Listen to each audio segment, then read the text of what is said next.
It was the most deadly terrorist attack in the UK. Today, 638 days after the launch of probably the most extensive anti-terrorist investigation ever, no questions were allowed, just a statement, but a statement to mark a hugely significant event. It's impossible in a few words to convey the scale of the task we set ourselves. But if I tell you that we have taken more than 15,000 statements and followed some 19,000 leads, that might give you some idea. Over the 21 months, the relentless search for every tiny detail gave us a wealth of information about the background to the attacks in July 2005.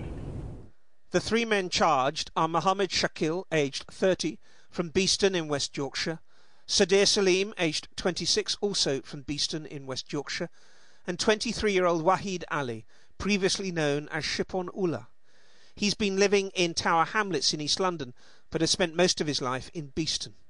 They all face the same charge of unlawfully conspiring with the four known bombers, Mohammed Sadiq Khan, Shazad Tanweer, Jermaine Lindsay and Hasib Hussain, and others, to cause explosions on the Transport for London system and or tourist attractions in London of a nature likely to endanger life or cause serious injury.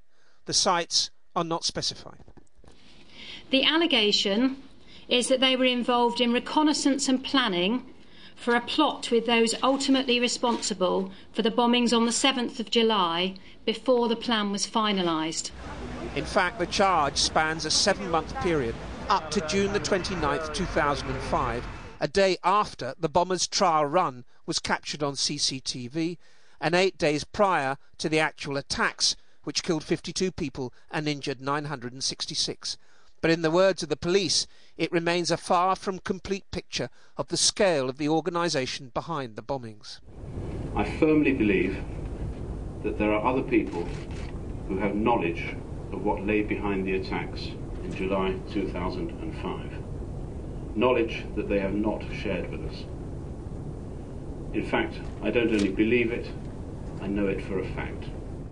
What followed was not just an appeal to the community in Beeston, but an admission that there were those living there who were being intimidated to keep quiet. I do understand that some of you will have real concerns about the consequences of telling us what you know. I also know that some of you have been actively dissuaded from speaking to us. Surely this must stop. The victims of the attacks and those who will become victims of terrorism in the future deserve your cooperation and support. The three charged were arrested 16 days ago. 2 were about to leave the country.